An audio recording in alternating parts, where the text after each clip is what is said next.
Mains, and we're going to be talking about Fast 10 box office. Is it a bomb? Is it something that's going to cost billions for the studio? Well, perhaps not billions, but it is, well, the numbers just came out. Let's just take a look. Box office for Fast 10 zooms to 67.5 million US opening. 319 globally. So globally, it seems to be okay, but that's just the first glance here, guys. I went out and saw the movie. This is not going to be a puff piece. I know that a lot of people out there would prefer me just to come on here and blow smoke up your butt, saying that it's the best movie of the year. It's fantastical. It's one of the best theatrical experiences you're ever going to have. No, I'm not going to do that. You saw my normal reviews for it. You saw what I thought about it, but I said that it was fine. It was fun. It was a good time at the theater. It was a good theatrical experience, in my opinion. Is it by far something that I want to go back and watch again right away? No, but we're not here for that today. I just wanted to let you know where I stand when it comes to the movie. I don't think it's trash. I don't think that it's garbage. But the box office haul is going to dictate if we're going to get 3 of them, like Vin Diesel says that we're going to get, or if they're just going to wrap things up with the 11th film. Based on these numbers here, guys, based on this observation,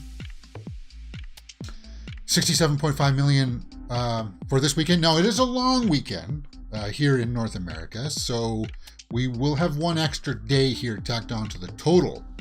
However, 67.5 million it's a downward trajectory. It truly is. And anybody who tries to convince you otherwise and tell you that this is going to be a huge success, they're playing with a dicey ball there, because if you guys don't know it, the budget for Fast 10 is one of the highest budgets of all time.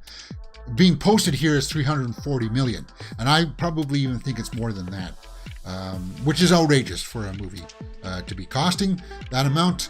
But that has to do with a lot of the fact that the cast gets like bonuses every time they make a sequel. The contract says that you got to pay them more and stuff like that.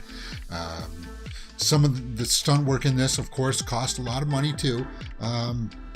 But that's, you got to think the 340s without marketing, without taking into consideration what percentages the theater is going to take. So theaters are going to take about 30 to 40%, right? So let's just say that ballpark, if you got to take 30% of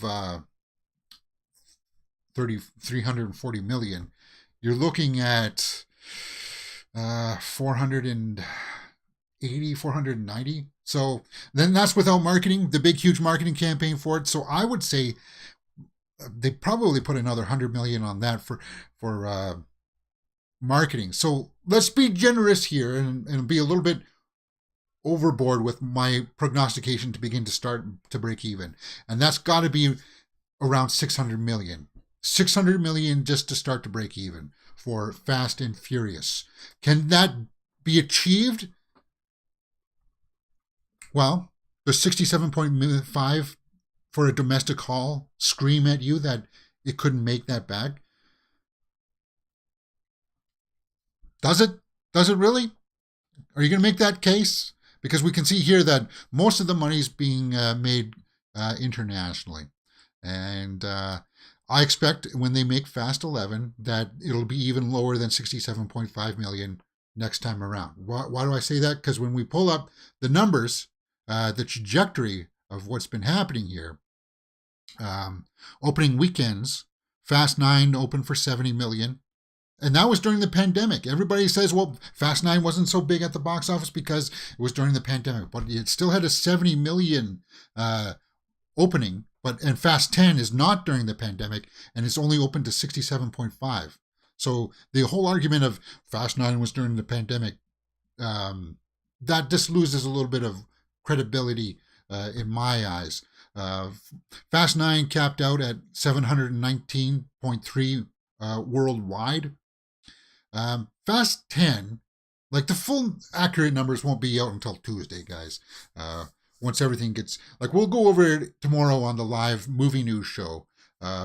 What the projected weekend's haul for the 3-day weekend is going to be for Fast 10, but it's going to be higher overall from Fast 9 because we're not in that pandemic, right? But as you can see, the domestic totals here, starting from Fast 5, which rejuvenated the franchise for a lot of people. So everybody was going to be on board for Fast 6, and then we knew that 7 was going to be like the final Paul Walker film, because that's the one where he passed on. But then after that, guys, as you can see here, 225 for number 8. Number 9 had 173. And they're saying that Fast 10 is only going to have like 67 as its opening in the domestic haul. 67 for its opening. That's not even half what Fast 9 did on its 67. Sorry. So domestically, it's going to be, I don't know. And I don't even think that it's that bad of a film. As I said, I had a fun time at the theater watching this movie.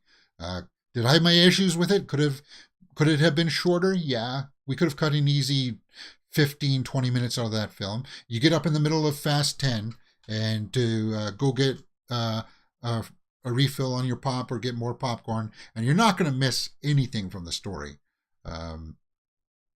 It's just one of those types of movies where you can get away with that, which begs the question as to why does it need to be 2 hours and 15 minutes? If it were 90 minutes and you get more screenings, then you make more of this. And that's why I always look at it. Let's take some live comments here. Arglass says, it had a stellar cast and Vin Diesel was the weakest link in my opinion. Well, Vin Diesel, I said this in my review too. He's not a thespian actor. He can do the action. And that's why we go to see Vin Diesel stuff. Vin Diesel is not a proven entity in films outside of these franchises. He tried to go back to the XXX series, and that didn't work out so well. The only other thing that he's got going for is Riddick, and Riddick still works well, but he's not an actor. I'm going to show you this. Okay, here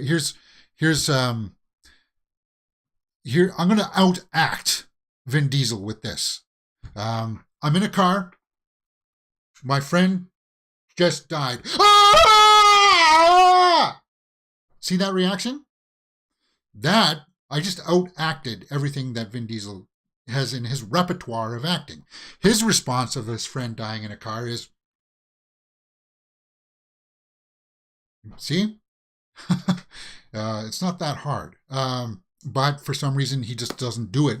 I think maybe he feels like it will lower his perception of a stud or something, but he just doesn't have that level. He doesn't have that emotion that draws you into whatever his performance is. He'll try to sell you that he's a master actor, that he's got such gripping scenes that take him down to these dark places. But when your friend just dies, or it's just like, sorry, I'm getting ragged. I'm ragging on Vin Diesel's acting qualities, and that's not what I'm trying to do here. But I thought it was just be kind of fun. Vin is repressed and internalizes everything. Great impression, though. Yeah, you know what I mean, right? You know, if you've seen Fast 10, then you know exactly what I'm talking about, right? The demographic is global audience. Always did well due to jet set fire style of the family. Well, yeah, and it's. Let's go over some of the box office numbers. Let's go over to the box office mojo and take a look at the ratio here.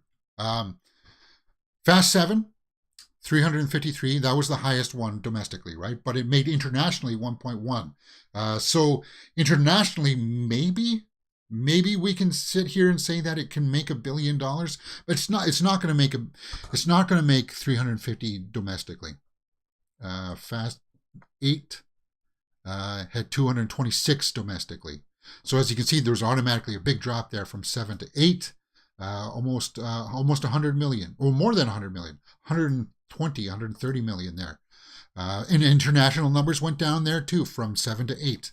because it was 1.1 for 7, 1 billion for international numbers for number 8. And then we go to number 9. Yes, I'm taking into account that it was during the pandemic, but the international numbers didn't have the international theaters didn't have as many restrictions as we did here in North America for going to these theaters and stuff.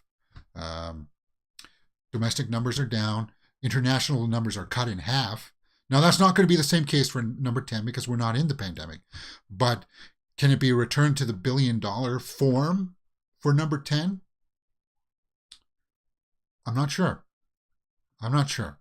Because, guys, we are now in full tilt here for summer season. Next week we've got Little Mermaid, and that's not going to cut into Fast 10. It's a different audience, but what will cut into Fast 10 that comes out the week after that is Spider-Man Across the Spider-Verse, which did really well at the box office, and everybody's anticipating the second one. So it's going to get. That's when it's going to lose its haul on number 1, and then after that, it's got. It's going to be facing the Transformers movies. So, as you can see, for the most part, everything except for Fast 7 has been around this mark, 250 to 150 million. Fast 10, yeah. Is it a bomb? As I said, it's got to make around that 600 million. It's going to make that. It's going to make the cost of it being back. It's going to cross that line fairly easily, and be thankful for the international market on that one, right? Be thankful for that. But that's the only saving grace that the Fast and Furious franchise has. So if you were to ask me, if I were a smart executive, should we greenlight 2 more of these with a budget like this? Because the next one is going to cost that much, because, as I said, there's contractual obligations in there that when you make a sequel, everybody's pay goes up.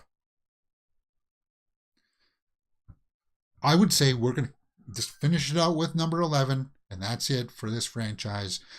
Be thankful that the international markets have not caught on to the same thing that the domestic box office here has. We're just kind of like, I've danced around this. I tried to say it tactfully, that it's a cartoon. But Vin Diesel will come out and try to sell you that this is on the level of Lord of the Rings, that this is epic, grand storytelling like Fellowship and The Two Towers, and it's like, Vin, please. But that's just Vin Diesel. Again, he's got a bigger audience than I do, so should I be criticizing him? I criticize the size of the budget, for sure. I look at that and I just say, how is that a profitable venture? Do you really want to take that risk that the international numbers, which have been going down, are going to still come out in force to balance this out? I'm a little bit dubious. I wouldn't. Like, if I were investing in money into these movies and stuff, I would say no, I wouldn't invest in that. But looking at the tomato meter, 54% by the critics. It's gone down a little bit, right? And 87 by the audience. So this is one of those movies where it is sort of a little bit critic-proof. I could tell you straight up why this is not an epic movie, right? I could tell you multiple reasons why. But that's not what people want to hear. This movie is sort of immune to all of that stuff. And people, as I said on the Friday show and Thursday show, that this is going to be one of those movies where the audience score is going to be higher and people just won't care. People just won't care what if I say that the pacing is bad, if I say that the acting is bad, if I say that the story, dialogue, all that stuff is not is it's really subpar. They don't care. They just care about seeing Vin Diesel in the cars, and the movie delivers that. It does. So when you look at New York Magazine, decent diversion through watching it feels like sustaining a head injury. And that's somebody who liked it. So they're even acknowledging there that it's kind of like, yeah, it is big, dumb fun. And that's what I said in my shorts, guys. Go over to our shorts channel tab here on Mirror Domains. You'll see a bunch of stuff like that I've posted about the movie. And I just said that it's harmless. It's harmless, dumb fun. That's all it is. Vin is going to need a bigger dinner table for all the family members coming in the sequel. And I had fun with the cameos too. I had fun with it going. But when I watched, like I said it before and I'll say it again, I don't understand why Tyrese and Ludacris are still in this movie. In these movies. If it was tighter and just about Vin and Jason Momoa, Dom and the bad guy, if it was just about them, it would be tighter, and it would have more impact. You would feel it in here too, but because we're spread out throughout all these characters, it's kind of like, I gotta go use the phone here. I'll be back in about 5 minutes. You go out, you talk on the phone, come back in, and you didn't miss anything, right? That's the kind of movie that it kind of is, and it's kind of a bummer. Truly is. All right, guys. Normally we don't stream here on Sundays, but I thought that when these box office numbers came out, I thought it was worthwhile just to turn on the camera. As you can see, I don't have my normal studio set up here. It is nice and sunny outside. I'm going for a family barbecue later. So I was very curious to know what these what the numbers were going to be. So when Hollywood Reporter posted it, I said, I got to check this out. I got to turn on the camera, and I wanted to give you guys my analysis of this, because I know that some people are going to spin this as a success, just to puff you guys up. And I'm not somebody here to puff you guys up, to give you that confirmation bias. I do it like if I like something and you like something and we equally like something, then fine. But I'm not going to lie to you and say that this is going to be a huge success when we've got some very significant details to look at. So that's that story. How long have we been running here? 19 minutes. Yeah, that's about fine. So we're going to keep it casual here. We have some other topics that I want to talk about besides this, and maybe we'll get back into. I'll leave these tabs open, but I thought we just scan some of the headlines, and then I do want to talk about the state of online movie punditry, because last week a big announcement was made from another YouTuber that's taken his YouTube channel, taken his live news show off the platform. So I do want to address that. Again, that's another big topic that a lot of people have been talking about, and it's delicate because I don't like talking negatively too much about other YouTubers, but it's gonna somewhat open the door for the rest of us that like here who do like live news shows to hopefully maybe grab some of his audience that he's leaving behind. Okay, so let's just start off with coming soon net. See what's trending up there. Arnold. Oh yeah, Arnold had a big interview or something, right? Saying that he wants to live forever. uh, yeah. Avengers Kang Dynasty reportedly removed writer Jeff Loveness. He wrote the Ant-Man and the Wasp Quantum Mania. Yeah, I saw that was being reported on Friday. That one doesn't surprise me because when you look at Jeff Loveness's resume, I was really shocked that he would get promoted to write a big, huge blockbuster. Now that Avengers is guaranteed the $1 billion. Yeah, that movie, because of its well-established previous installments, Avengers of Kang Dynasty will make $1 billion easily in its sleep. So that's why you need a good writer in there, and looks like they've changed course on that. That was brought to us by Jeff Snyder. I need to start listening to that, I suppose, because this podcast, the Hot Mic one, will be, well, that's competition, and I got to keep my eye on it, right? Original Moana actress reveals whether she'll be in Disney live-action remake, and from what I heard, no, she won't. She just wishes the best for the project, right? That's what I understand. The Moana, I think it'll be fine. You're getting The Rock back in this. It's going to go through the same spanking machine that every live-action Disney project has.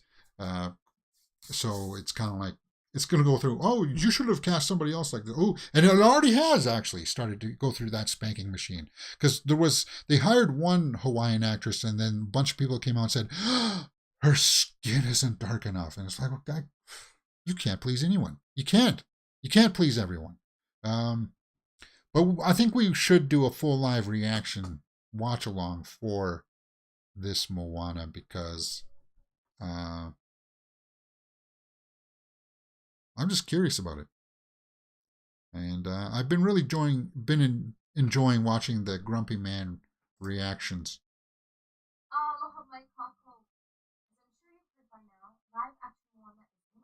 Yeah. Oh, sorry, I didn't. Okay, so. Wonderfully changed my life and started my career. In this live-action retelling, I will in the role. I believe it is absolutely vital that casting accurately represents the characters and stories we want to tell. So she just said that she won't be back in the role. As an executive producer on the film, she's an executive producer. I cannot wait to help find the next actress to portray Moana's courageous spirit, undeniable wit, and emotional strength. Okay, so there you go. She won't be back as a character. Well, we know that. Released in 2016, Moana met with positive reviews, nearly $644 million at the box office, which is pretty good. Yeah, remember, not everything needs to be $1 billion thing. It doesn't. And you got The Rock in there. Benedict Cumberbatch joins the cast of the Bob Dylan movie. Now, that cast is rounding out nicely, isn't it? Benedict Cumberbatch. Timothée Chalamet is going to be in playing Bob Dylan in this Bob Dylan biopic. We got, was it Elle Fanning that was also in this? So, yeah. Cool. Benedict Cumberbatch is a good talent, for sure. Stranger Things star leads LeBron James movie. Shooting Stars trailer. I don't know what the heck that is. Benicio del Toro joins Wes Anderson's next movie. Wes Anderson's next movie, eh? Benicio del Toro. Haven't seen him in a hot minute since what? Sicario 2? Wait, was Sicario 2 after Last Jedi? Ben Kingsley and Sofia Boutella joined Dave Bautista-led action comedy The Killer's Game. Cool. Well, hey, you can't go wrong with, as far as I'm concerned, you can't go wrong with Sofia Boutella. I know that a lot of people out there didn't like the Mummy movie with with Sofia Boutella playing the Mummy, but I thought her design was awesome. And Ben Kingsley's class act, top tier talent by far, and Dave Bautista action comedy. We'll talk about that tomorrow probably. Oh yeah, Emma Stone reportedly turned down Fantastic Four role after Marvel pay negotiations. So was she up for Sue Storm? I would imagine it would have to have been for Sue Storm, which means it's probably going to be Margot Robbie, right? For Sue Storm, if it's that age group, and it does mean that it's probably going to be Adam Driver, which boggles my mind because he said countless times that he doesn't like going to the Comic Cons and stuff like that, so he didn't want to do that anymore. So taking on a franchise like that kind of shocks me, to tell you the truth. Did Emma Stone almost play Sue Storm in the Fantastic Four? Rumor, it's only rumor, was up for the role. Yeah, she was the first choice. Yeah. She's a great talent, right? Great talent, and we're gonna see her in that Frankenstein movie, uh, where she plays like a version of the Frankenstein monster. So I'm looking forward to that one. Uh, yeah. Mortal Kombat 2, Jade actor enters final negotiations. Yeah, apparently they're going to have Jade in the second one, which is fine. Johnny Cage is going to be. Okay, oh, yeah. Johnny Cage is going to be in this movie, but he's going to be older, right? Carl Urban. And I reacted really negatively to that casting news. The thing is that I like Carl Urban, and I'm not going to see Johnny Cage. I'm just going to see Carl Urban, and he does have the ability to transform. He does, because he looks totally different in Thor Ragnarok than when he does from Judge Dredd to playing the Doctor on in the new Star Trek movies that are right. He can transform. I just I'm because I'm a hardcore movie fan, and that's all I'm going to see is Carl Urban and not Johnny Cage. And I wanted to see that young hothead Johnny Cage. But anyway, the Jade actress here, Tati Gabrielle, is in final talks. They're making a big deal out of it right here. Could she be a big character in it? I would kind of like hope not, because if you're gonna, I'm guessing they're gonna bring in the Katana storyline, which is really big, right? It's the Katana Melina storyline is very much like the Gamora and Nebula story from the MCU. It very much is, and I hope they tap into that and use that. Jade was it like a hidden character, right, in the game, so we didn't really learn that much about her until like later on, towards like until Fast 9, until like Mortal Kombat, like 6, 7, 8, and 9 kind of stuff, right? When we actually got into the actual game playing part of it, where we could go into Outrealm and stuff.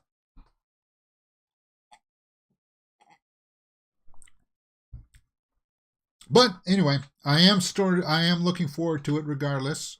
Tati Gabrielle, she looks the part. Was she in an Uncharted? She was in Uncharted. She does look familiar. Take a look at her IMDb.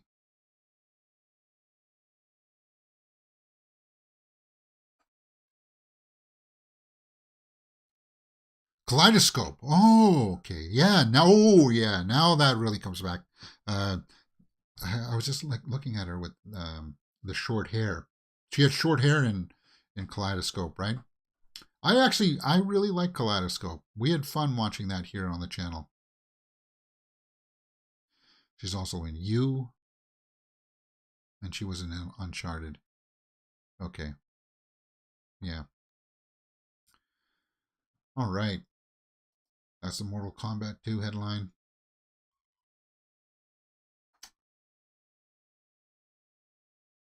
Catherine Newton. Yeah. Let's go over to Variety, see what Variety's got up there. Hope Mortal Kombat 2 gets theater release. Yeah, it should. The first one didn't, right? The first one went straight. No, actually, it did. Yeah, it was same time, but it was very limited. I saw it just online, didn't I? I don't know. That was a while ago. I can't remember. The Killers of the Flower Moon. I see so many movies, guys. I really do. Killers of the Flower Moon reviews are coming in because that debuted at Cannes as well. Shall we take a quick little glimpse as to what people are saying? Scorsese Osage Murders movie is overlong but never slow. Overlong, oh yeah. Killers of the Flower Moon is being touted as a 3 hour and 30 plus. I think it was like 3 hours and 34 minutes. That, and it's going to be on Apple TV Plus at the same time as in theaters. It's going to get its theater run because they want to make sure that it will have Oscar consideration. I watched the trailer for it, guys, and I gotta tell you, the trailer for me was kind of like meh. Can you spot the wolf? And it's kind of like, yeah, we get it. It's about a bunch of rich guys exploiting people's lands to get the oil. We get that. I get that motif. I am curious to see what Leo does in this role. Let's get a warning: spoilers for the film ahead. Okay, so I don't want to read spoilers yet for that. What I would do is I would go and look at like the snapshot reviews for it though.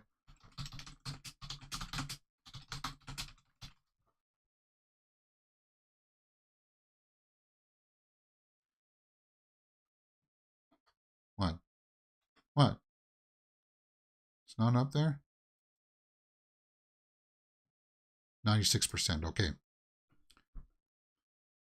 96% by the critics for only 27 reviews. That's better than what Indiana Jones 5 debuted at, guys. But it's Scorsese. You know that the quality of filmmaking is going to be there. You know that it's going to look great. You know that the acting is going to be there. It's just, is the editing going to be there? You know, are they going to be able to chop stuff out of this so that it's tight and concise? And when you got a 3 hour film, 3.5 hour film, you're asking, you're questioning, is it going to be tight and precise? Are you kidding me? Yeah. Let's see what some of the snapshot reviews are. Irish Dime says, clocking in at close to 3.5 hours, Killers of the Flower Moon rates high in 21st century Scorsese canon. But it asks viewers for substantial patience. Ooh. Oh! Hopefully it's not like Silence or whatever that movie was. That one was a slow burn. Independent UK says it's Gladstone who provides the film's center of gravity. She gives one of the most extraordinary performances by a woman in any Scorsese movies. She is serene but not saintly, a figure of tragedy with a fire in her belly. Well, that gives me, that's what I want to see too. It's we didn't see her. She's the wife, right? Good performance by her, playing off DiCaprio, because they're husband and wife, right? And then he gets caught into trying to bring the oil in, and then realizes what the tycoons are going to do. They're going to just take it and do what they did, murder people, and he's going to be caught in between, kind of like, oh crap, what did I do, kind of thing, right? Because I love a woman from that nation, right? So yeah, I guess that does intrigue me. De Niro is in this. Jesse Plemons. Yeah. John Lithgow. The cast is stellar. Let's see if we can find a bad one. Because it's not 100%. It's got to have somebody's negative take on it here from the Times UK. The script from Forrest Gump's Eric Roth begins to meander badly, dropping in and out of the murder narrative and ultimately saddening us with a villain in De Niro who's not nearly villainous enough, and a protagonist in DiCaprio who's a borderline moron. Oh, that's not good. I'm guessing he's looking at it with really harsh critic glasses. Yeah. David Sims. Robert De Niro is magnificently unsettling in the film. So there's a contrast in what people are saying there. It might be the best work he's done with Scorsese since Goodfellas. Really, actually, I thought De Niro was fine in The Irishman. But the emotional powerhouses are DiCaprio and Gladstone. Good. So the two front people uh, who are supposed to do all the heavy lifting do. That's what I want to hear from first reactions out of Killers of the Flower Moon. What do you guys think about that? Let me know in the comments below and we will talk about it.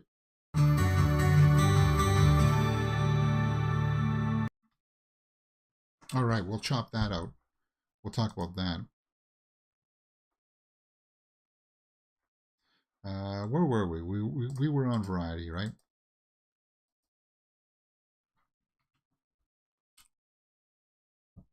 Iggy Pop to play Cruel World. Fast X box office projected at 67 million debut. Miley Cyrus retires from the arena tours. It's not natural. Yeah, it's weird because I just watched footage of Taylor Swift doing one of the big arena tours, and it was like raining. She's a trooper. We used to treat movie stars like gods. Hollywood grapples with loss of young star power. Like, who would be a big young star? Yeah, and I mean like not 40-ish guys, like 30, even 30, maybe even too old. Like young stars. Timothée Chalamet, but I think he's just on the cusp of 30. Tom Holland. But like not even that saved his bomb with Daisy Ridley, that one.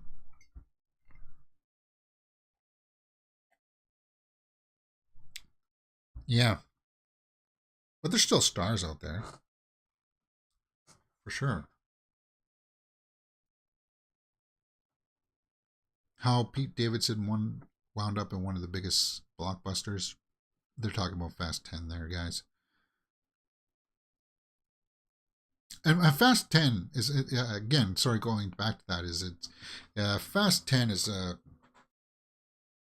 it's a movie that it doesn't require spoiler analysis, right? What is there to spoil? We know Momo is the bad guy. We know they're going to eventually fight. We know that there's going to be cameos in there. If I spoil some of the cameos, I already sort of did. I gave you what my reaction to some of them were without telling you in my normal review. That the last cameo before they went to credits, everybody was like, "Yay!" And then the mid-credit scene, everybody else was just like, "Yay!" Right? Yeah. All right. It's 1:17, and you know what? Let's get into it. The topic that I don't really. I'm gonna have to be very delicate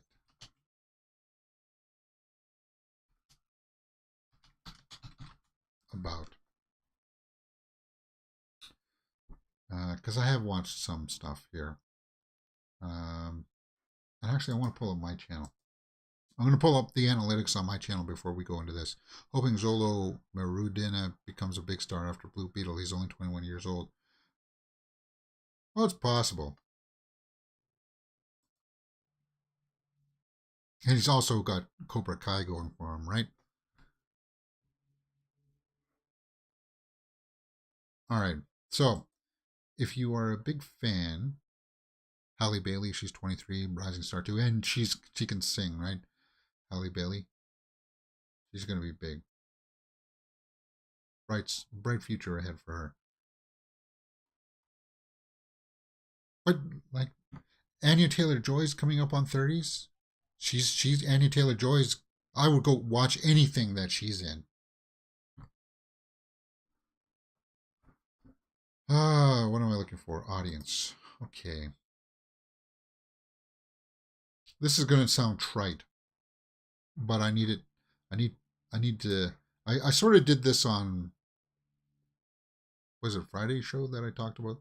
Uh, movie news stuff. Okay. Guys, it has been brought to my attention that the John Campea show, John Campea has decided to pull his show off the air, off YouTube, and go straight to just to doing podcast stuff. Now, why am I talking about this?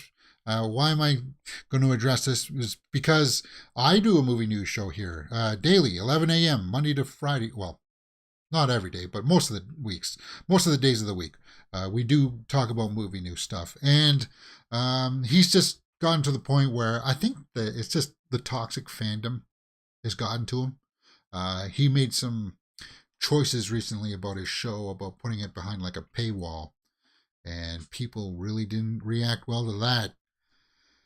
And then people started to attack him on like social media and stuff, and I don't condone that. I don't condone that kind of behavior. Um, but if you're on social media, doing live shows on YouTube or on Twitter and Instagram, then you are opening the door for that kind of scrutiny.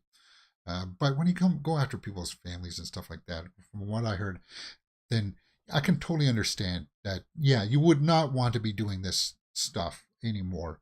I do it tirelessly for years. I've been doing it for years, and the fan base has been growing, but it's been growing at infinitesimal marks.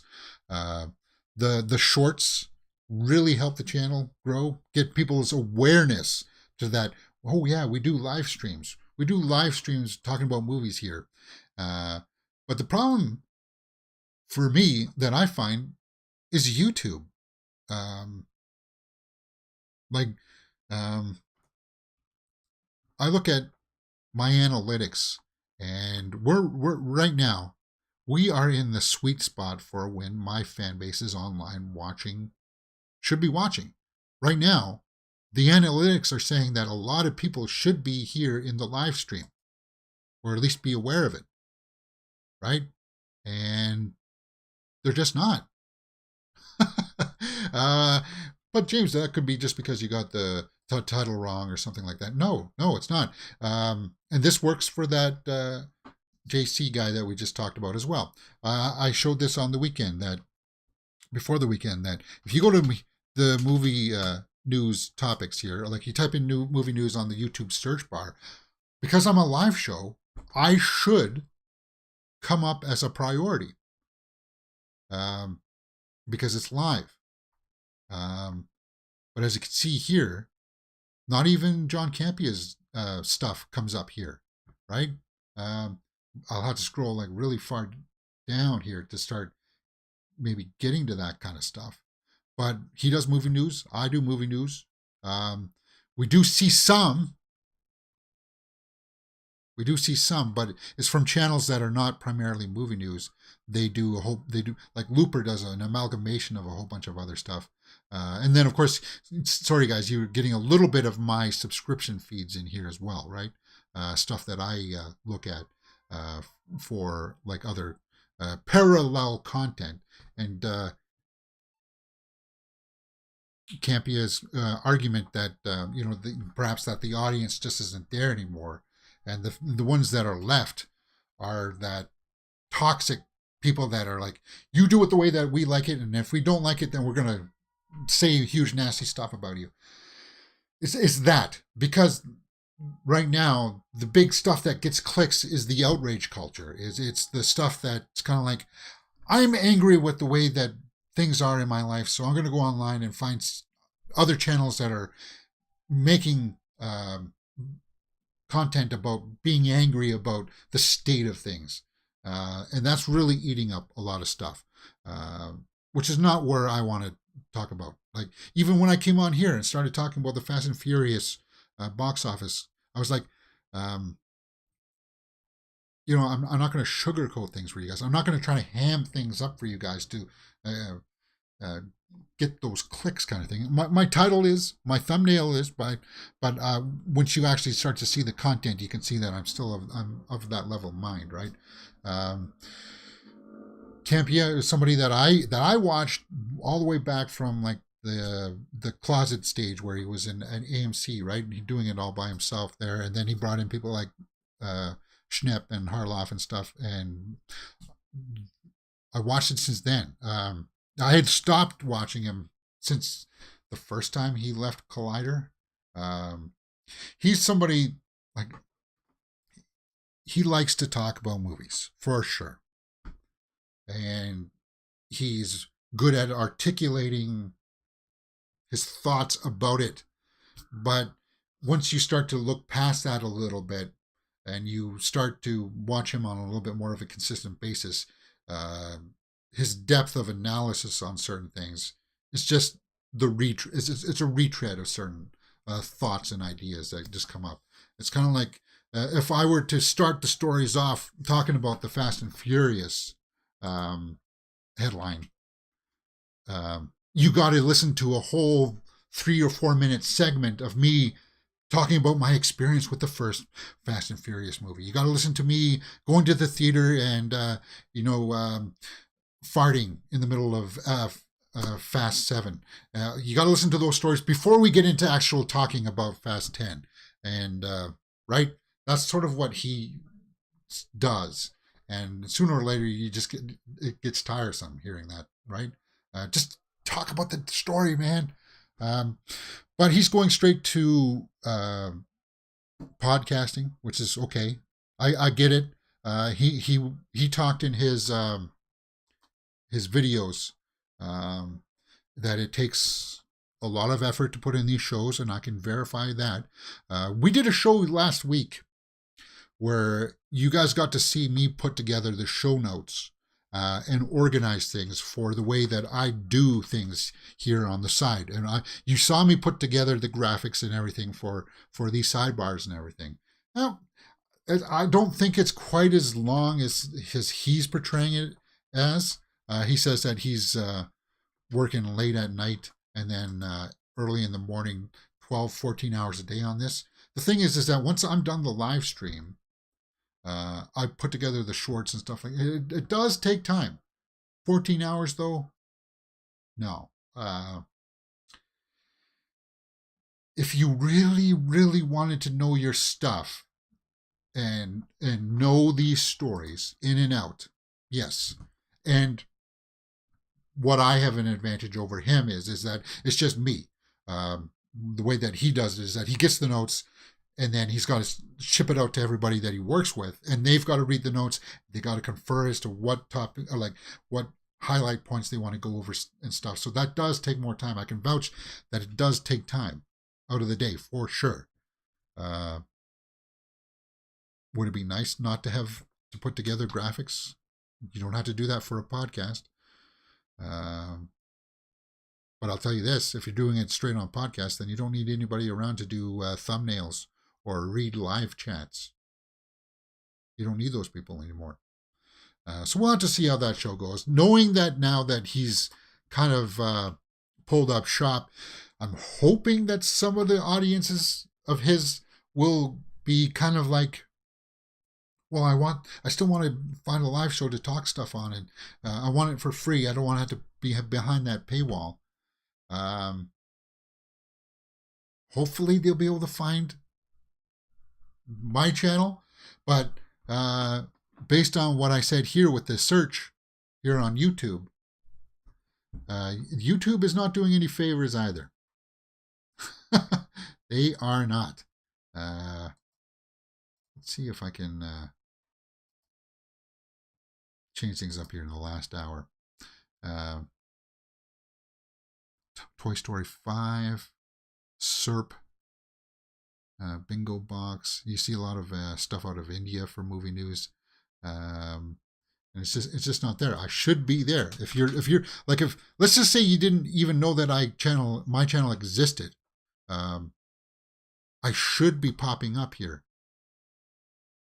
Let's say live. let's put on the filter that movie news live. It has to be a live show. Let's see if I show up in search there. I should, right? And look at that. Look. You get a bunch of CNN news stuff, and maybe it's the tag. Maybe it's not showing it from, like, if you type in movie news, like, how would you find me? How would you find me through all this stuff? You won't. And this is the YouTube problem right here. And you say, well, it's the algorithm. If they find one video that you like, and then it'll start recommending to you on the side. But no, I should be showing up in the side search, in this search here. We are talking about movie news stuff. That is the topic of. It's all embedded in my metadata, and I'm just not showing up there. So it's a bit of a frustration. Anyway, where I land with. Arglass says, call your channel Major Domains the alternative John Campea show. I just wish him the best. Right there you go. I don't subscribe to his channel or anything like that because he is competition. I keep a bookmark tab with all of the YouTubers in it that do movie news stuff, with like the Christian Harloffs, the 3C News. I should be following that Jeff Snyder podcast as well. I should add that to the tab. And things like Beyond the Trailer. I pay attention to those because I want to be aware as to what else is out there. What are people talking about, right? I'm not going to make a 1 hour video of casting news of Jade in Mortal Kombat. I'll make a short of that, but I won't make a full long length video of that. But I know that some people would like for me to come in and totally trash Campea's channel, but I'm not going to do that. He is a fellow Canadian, so he hails from not that far away from where I live. He's from the Hamilton area, so right. That is what it is. One day, I'll find a way to break through that YouTube space so that we can get the when you type in movie news, we'll show up here. We'll show up in the search. I don't understand it. Let's see if we fast X. Because that was our topic, right? Live. That was our main topic. Again, it's rain and sleep sounds. Seriously. And then you get a bunch of stuff out of India too. And it's like, why would my stream not show up here? We're talking about Fast 10. We're not talking about rain at the beach, YouTube. Why is that up on my search when I type in Fast X? I don't want to see rain at the beach. Seriously, YouTube, like something just isn't working here. So somebody's got a spoiler discussion, only 2. Okay, there I am, finally. Before deep sleep music. I'm there right before deep sleep music. Unbelievable. That bizarre, man. Bizarre. All right, guys, we've been going for 55 minutes. It is a Sunday. It is a long weekend here in North America, or here, at least Canada. It's a long weekend in Canada. Go out and enjoy some fireworks. Yeah, fireworks. I'm going to a big family barbecue. I thought I would turn the camera on today and try to capitalize on the many viewers that the YouTube analytics say that are supposed to be on. Very many of my viewers are supposed to be on. Well, where the places are you guys? What do I have to do? Pull my pants down in front of the camera and say, guys, come on, take a look at this. Oh, mercy. I don't know. I did like the fact that I didn't have to put on my entire studio or anything like that.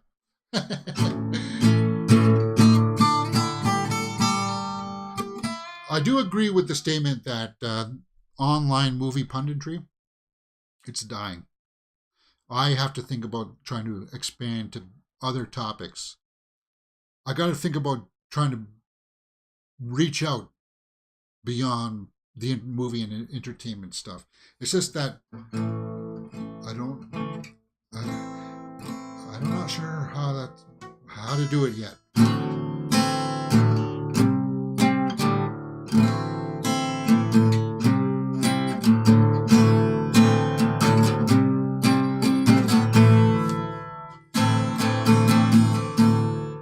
All right, let's play a song. Let's play a song.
See, that song used to have a really long interlude where I did a march kind of thing.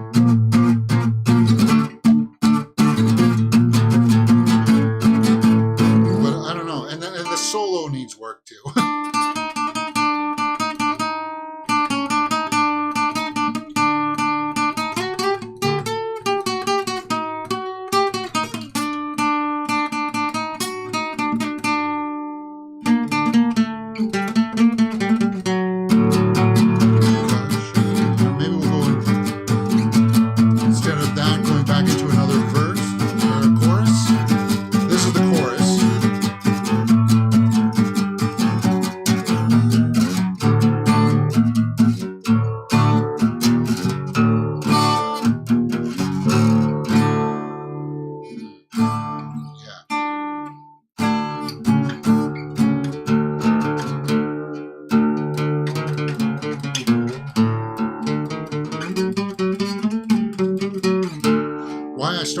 like that is because it's in double harmonic,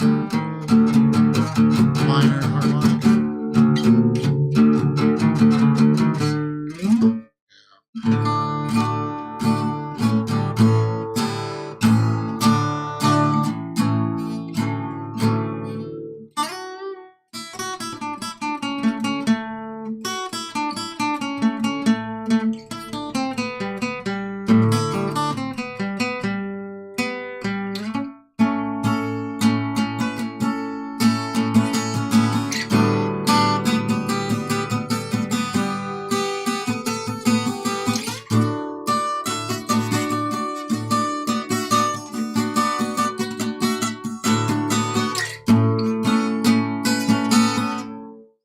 I was watching videos about how to use your pinky as well.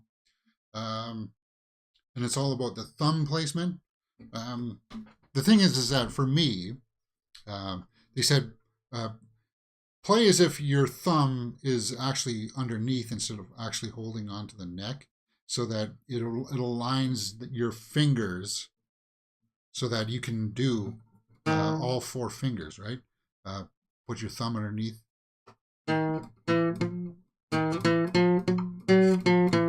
The thing is that most people can do that.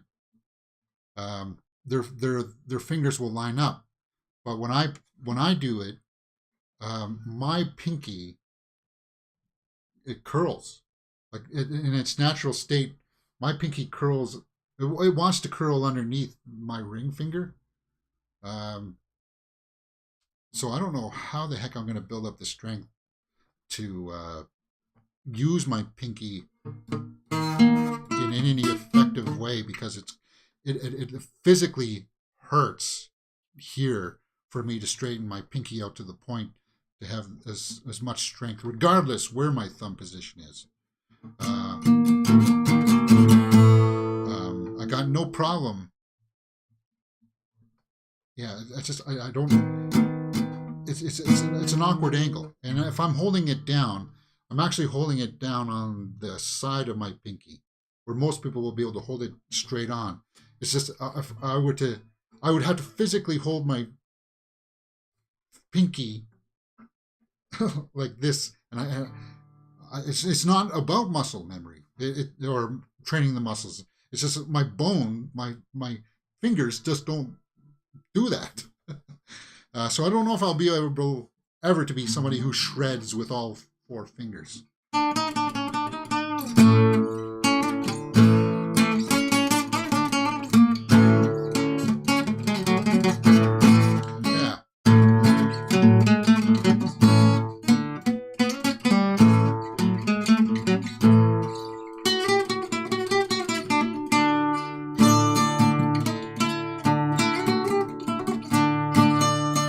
Who else?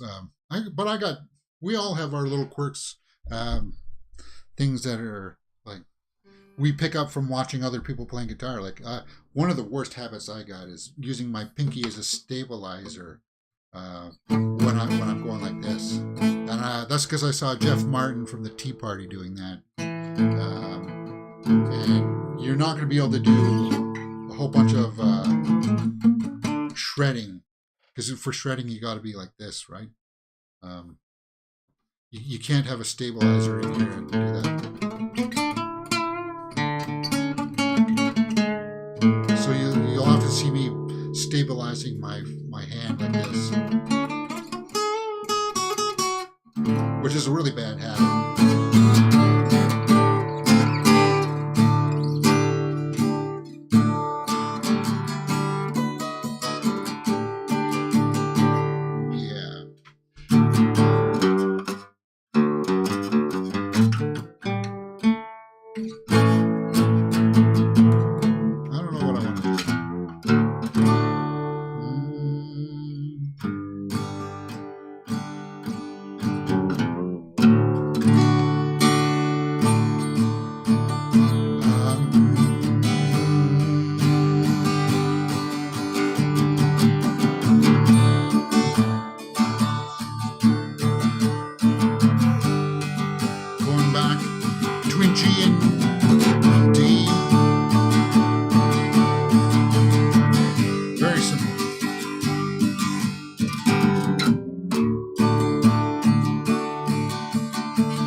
What else do I want to work with today?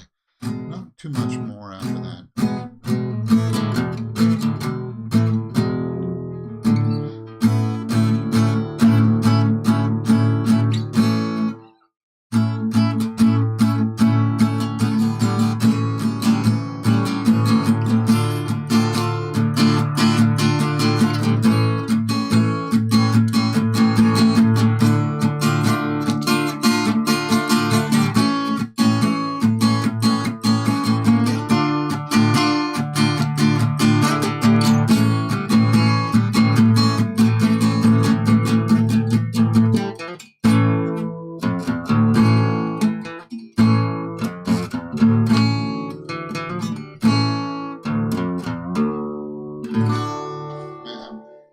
That's all I got for today, guys. Just have some fun, and that's it. I will be back tomorrow for some movie news as normal, even though it's a holiday here in Canada. That doesn't stop us. Why not? We'll be on tomorrow morning at 11 a.m. to watch some movie news stuff. Enjoy the rest of your weekend. Go out and have a barbecue. Set off some fireworks. And I'll see you next time on Mirror Domains.